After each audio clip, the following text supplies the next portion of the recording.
Dear colleagues, this is an ideal unedited phaco. Let us watch the surgical steps. This is the main incision.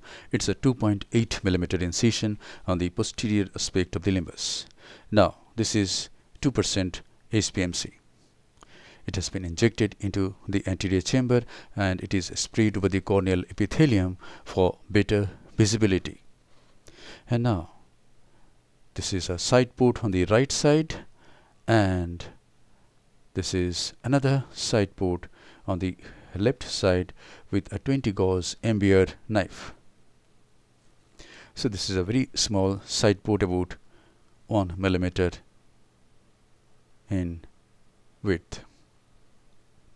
Now capsulorhexis is to be done. It should be ideal so that the anterior capsular rim covers a portion of the peripheral part of the optic of the intraocular lens. So it should be about 5 or 5.25 millimeter in diameter. I hope it is of that diameter. Let us see. And now hydrodissection. Fluid wave is burst after expressing out some viscoelastic substance depressing the posterior lip of the main wound. Hydrodissection and hydrodelineation is done, and now visco is again injected into the antechamber, and now is the time to introduce the tip of the phaco handpiece. Why I am calling this surgery ideal? Because the surgery was safe and swift. Side ports were small. IOL placed within the bag was nice, and rhexis was such that the anterior capsular rim nicely covered the peripheral part of the optic of the intraocular lens. At this time, the nucleus is being managed. This is direct chop. The nuclear sclerosis of this cataract is about grade 3.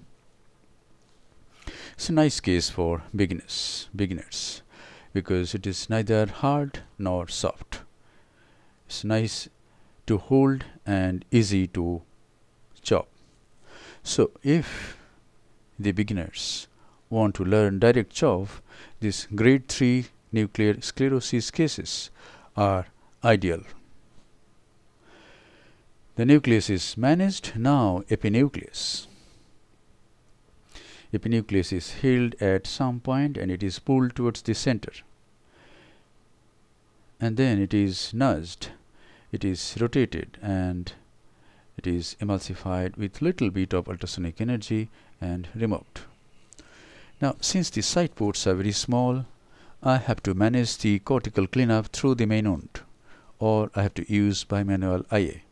Let me see if I can manage these cortex with Simcoe only through the main incision. What I do is, when there is viscoelastic substance in the antechamber and antechamber is nicely formed, I first clean the sub-incisional cortex and then I go to other parts. Yes, so I have been able to manage this cortical cleanup through the main wound. And now there are some cells sticking to the posterior capsule. It cannot be nicely polished with Simcoe. So what I am doing is I am taking the irrigating probe and using the irrigating jet of fluid, sweeping it over the posterior capsule and dislodging these cells and cleaning these cells. So this is quite nice way of polishing the posterior capsule. Whenever you use the aspirating port, there is little chance of making PC rents. This is a lens from Alcon. It is Acrysov IQ, and it has gone into the capsular bag. Let us see if the IOL, the peripheral part of the IOL, is nicely covered or not by the anterior capsular rim.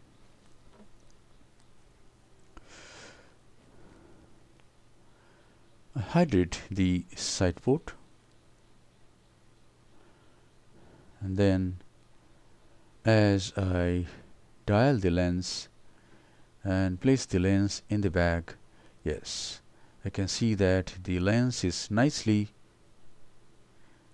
in the bag, and peripheral part of the lens is nicely covered by the anterior capsular rim. Thank you very much for watching. Hope this video will encourage you to do nice surgeries.